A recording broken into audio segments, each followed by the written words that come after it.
So yeah, this talk is going to be the power of natural language processing, what we call NLP, in social media, no? And it's going to be presented by my colleague Luis and myself. I'm going to start, and then I'm going to pass over to him. So it's going to be a very high-level overview of some of our work that we do in this area. Our main research expertise is NLP. And lately we have been working quite a lot with social media. And the thing is, social media presents many challenges in the point of view of how we process language, because it has many different features that we don't find in usual text, like multilinguality we can find in many different languages, so even code switching, some extra linguistic features like emoji, that we need to process. And some words that they are changing, they are introducing new words, new vocabulary over time, and it's changing the meaning as well. So this is what we are going to talk about in this talk. First, just a small introduction. First, that we are working both in Cardiff University, where we created a group of in NLP, an interdisciplinary group where our idea is to be a place for networking and to get to know people with different interests, but around language, how to process language.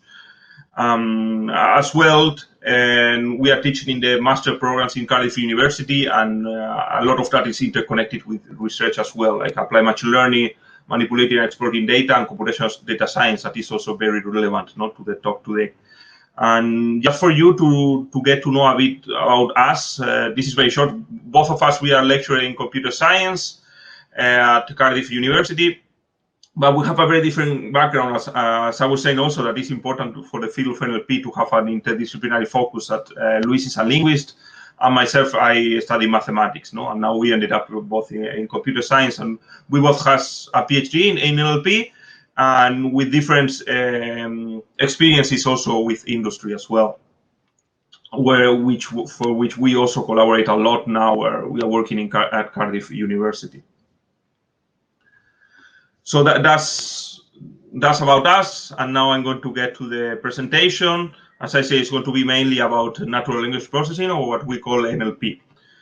So what is NLP first? So it's an area of artificial intelligence, one of the most trendy nowadays, because it also has a lot of interest in industry, and basically because the data is growing, the data in internet, the data everywhere, And one of the most difficult things for AI is how to handle language. For us humans, we can communicate and talking now, and you can understand what I'm saying.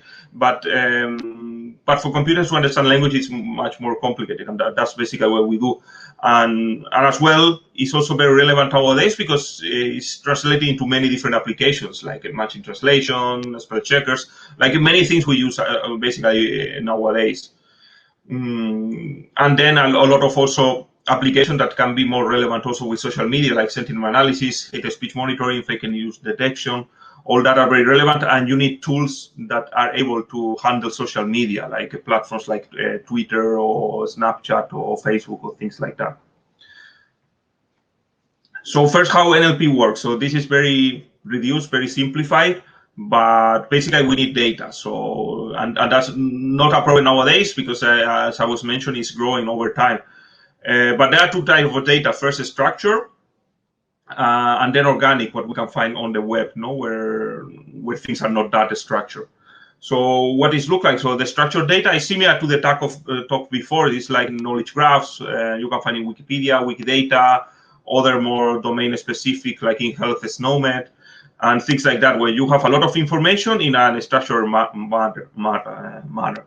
But that's often not enough, and we need actually more data, and most of the algorithms nowadays in NLP needs a vast amount of data that we can find on the web, like in social media, but also internet, and any kind of places where you can find that human language.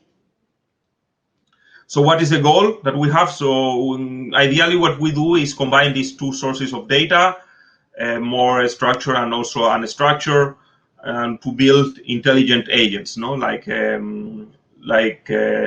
applications based on artificial intelligence, where we can analyze text, or maybe things like a chatbot where you can interact with users, and things like that, where automatic models are actually the interface, with language. Basically, more concretely, our goal, what we do at Cardiff University, is language understanding. What we want is not only like we can solve applications, and nowadays it works very well, but we want also the algorithms that to really understand language, and not only to exploit patterns or artifacts in the data, no, or maybe just simply biases, no, that you can find in the data, and because of that, maybe you are solving some particular issue. No, we want like we as humans, we understand language, and we want actually to have something similar with computers, and this is still quite far, no, quite far away. But that's why it needs a lot of research, and it has been a lot of progress nowadays. And the progress has been driven mainly by machine learning, and nowadays what we call deep learning or neural networks. That they are algorithms that they take data into account, and then they produce different applications. Like, for example, in sentiment analysis, we have a sentence, wait for the video and don't rent it. We need to say if that is a positive review or a negative, no? So for us, clearly we see it's a negative review. And how it works, so first, each of the words, there are different ways to represent, but this is one of the common ones. This is represented just as a vector, so it can be translated so computers can work with that. And then you have different algorithms, as I say, machine learning and so on, that process it. And we are mostly interested in this part of representation, no, where our work it is, not on the part of the algorithm itself of machine learning, but more of how we represent language and how it works. So one common way, as I mentioned, is to represent words as vectors in a vector, and then we have all the words in the vector space. And here, similar words are going to be clustered together. Like, for example, the big cats here, like we have cheetah, tiger, jaguar, panther, leopard, no? And if they are close in the vector space, then the algorithms can infer, no, that many things that are relevant to tiger is going to be also relevant to jaguar and animals like that, because they are both animals, they are both, I mean, from a similar family, and they share a lot of features, no. And this is something that as humans we know, but computers also, they need to understand these kind of things, no, in order to process. So I'm not going to get also into much details, but also recently we've written also a book on this topic that is going to be released soon, but otherwise there's also a free a draft freely available online. Yeah, and as I said, I'm not going to get into the details of how these embeddings work.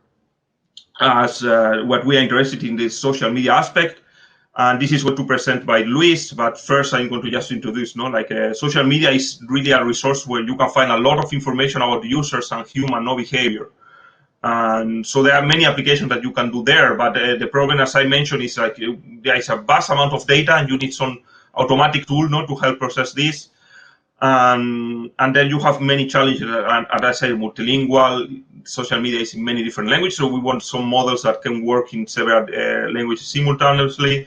Some extra linguistic features like emoji that we need to process, that is something that we don't find in a standard text, but it's very relevant in social media. And things like meaning shift, like meanings like people are introducing new words or words that already exist with different meanings. And this is so difficult for automatic models to keep track. And now I'm going to pass it to Luis, who is going to actually present all these topics in more detail. Thank you. Thank you very much, Jose. Okay, so hi everyone. My second, well, the part of the presentation where I'm taking over is going to be the multilinguality, social media processing, and meaning shift. So let's have a look at the multilinguality part first, and why it's an interesting challenge to address in social media processing. So we know social media, right? So although most of the data in social media platforms like Twitter, Facebook, and others is in English, it's not the only language. And even if the distribution of English data is much higher than all the other languages combined, or could be, there are certain, it would be desirable, right, to have to develop technologies that work as well for English as for the others, or in NLP terms, resource-rich languages for which you have a lot of annotated data, a lot of resources, and a lot of interest from large big players in the field. Ideally, you would like to have a way to have technologies that work in the same way for other languages.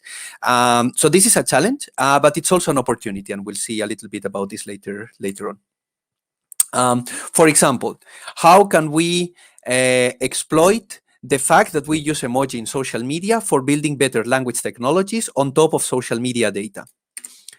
Let's take, for example, think of an autocomplete or a spell checker for the English language, right? So you would write some piece of text in English, and your application on the phone or your correct spell checker on your writing assistant, they can give you suggestions how to improve the writing here, how to correct a mistake there.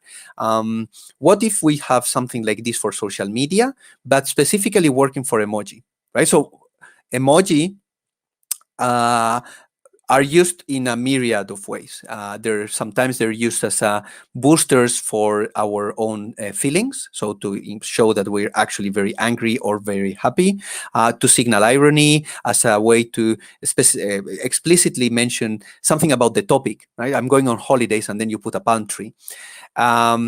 So we've been doing some research on the task of emoji prediction. So given a piece of text, predicting the most likely emoji that would go with that text. And as we can see in this slide, the use of emoji sometimes is used also to express the inner workings, of the brain of the person tweeting. In this case, Roger Federer, has this doubtful emoji being used. And we have verified that it's actually possible to predict emoji. And we are interested in using emoji for building systems that would read tweets, and using the potential predictability of an emoji that could go well with that message, have a better signal to understand better what that tweet is about. And as I said, we should probably think of it at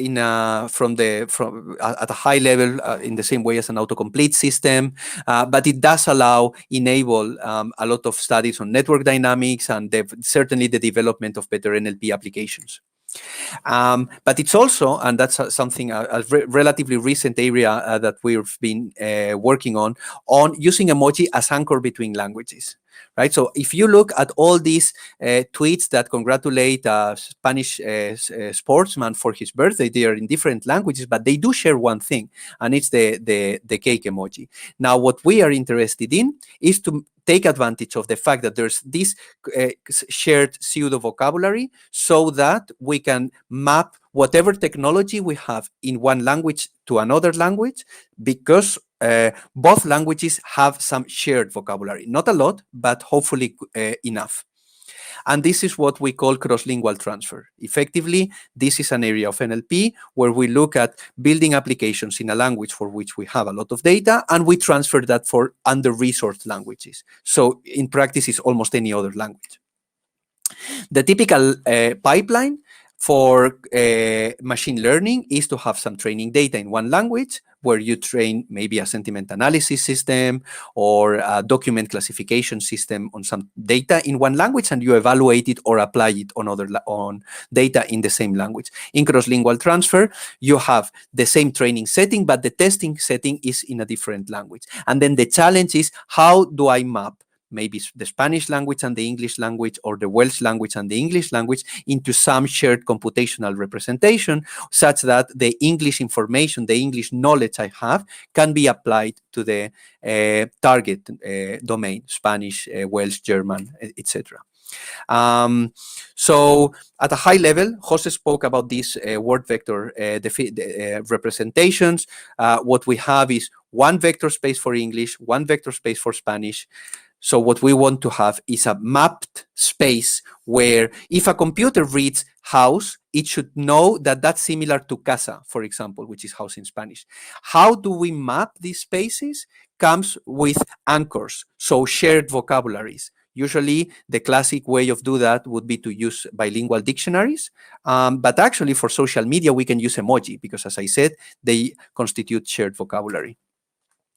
So the machine learning pipeline all of a sudden becomes take Twitter data in English, train your models in shared representation in a shared space with other target languages, run them there, and hopefully you get the same results or results which are close to a situation, a scenario where you would actually have a lot of the training data for sentiment analysis or for document classification or whatever in the target language.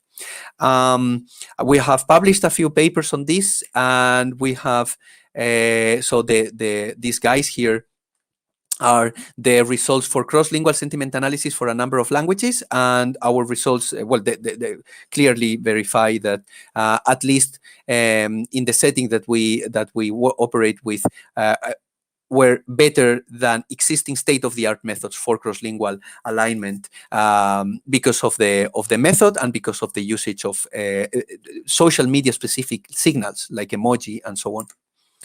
As byproduct of this is that you could induce a slang dictionary, because you could take some words that are newly used or which you would never find in a dictionary and have a representation which also would have similar meanings for other languages. And this is very useful if you want, for example, to monitor how people are reacting in social media, if you can actually understand the words they use, which are never going to be in a standard vocabulary, in a standard dictionary, etc.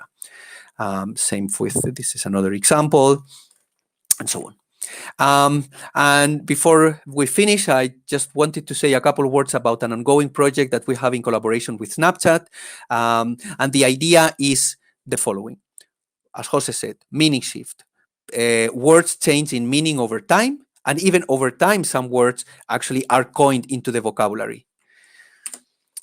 There was a very interesting paper from 2016 where they looked at longitudinal data, historical data, and looked at, similar words across different decades for a number of target words. And they could verify that indeed some words actually change meaning. And the way you could measure that was to look at how the similar words changed from one decade to another. No? And we have the example here, for example, of broadcast, which had the agricultural sense in the second half of the 19th century, whereas of course it got the media meaning in the 20th century. Now, in social media, this phenomenon is much more pronounced. And the reason is because social media is a rapidly changing environment. So some meanings actually change in a matter of months or even weeks. You can imagine, no? Let's say you have a way to monitor how often people are using the emoji of the volleyball, and you have a regular frequency, so nothing special happening with volleyball, but maybe you have a spike here. So people are, this is becoming trendy. But maybe there's a volleyball event, no? So that makes sense. But what happened here? There was no volleyball event, but there was a spike. So actually you look at the news, and what happened was that Tom Hanks and his wife tested positive while being in Australia. So people started to correlate their situation with the movie where Tom Hanks was also left alone in an island, and the only friend he has was this Wilson character that he made up, painted on a volleyball. And actually people started to use the volleyball emoji with a different meaning. So if you want to understand how people are reacting in social media, you need to account for these meaning shifts. And this can happen, as I say, in a matter of days and weeks. Another example is the use of the word Karen, which at the onset of the Black Lives Matter became a word to refer to, well, a prototypical white female in her 40s, 50s with racist attitudes. And this is something that happens a lot, no? And sometimes these new meanings stick. Sometimes they don't. But if you have a classifier or a trend prediction model or a clustering algorithm or a recommender system based on data from social media, it's good to have a way to know how often words change in meaning, because this will tell you how often you should retrain your models. So, and this is a current collaboration that we have just kicked off with Snapchat, because of course this is an interesting area of research for both for industry and for academia. And as you can see here, certainly there's no event related to this word, but this word effectively changed this meaning. Right. So this has been a fairly quick overview of how social media and natural language processing kind of synergize. No, we hope you enjoyed some of the bits here and there that we provided. Long story short, social media understanding is a very cool technological problem. It's a very important social problem to look at, especially when it comes to multilinguality, because this is very far from being a solved problem. And actually, working on building good models for the meaning of words is helpful for understanding and developing real-world NLP challenges, and not only stuff that stays in a paper and never manages not to cross the knowledge transfer bridge. So that was more or less it. Yeah, it was a pleasure to participate,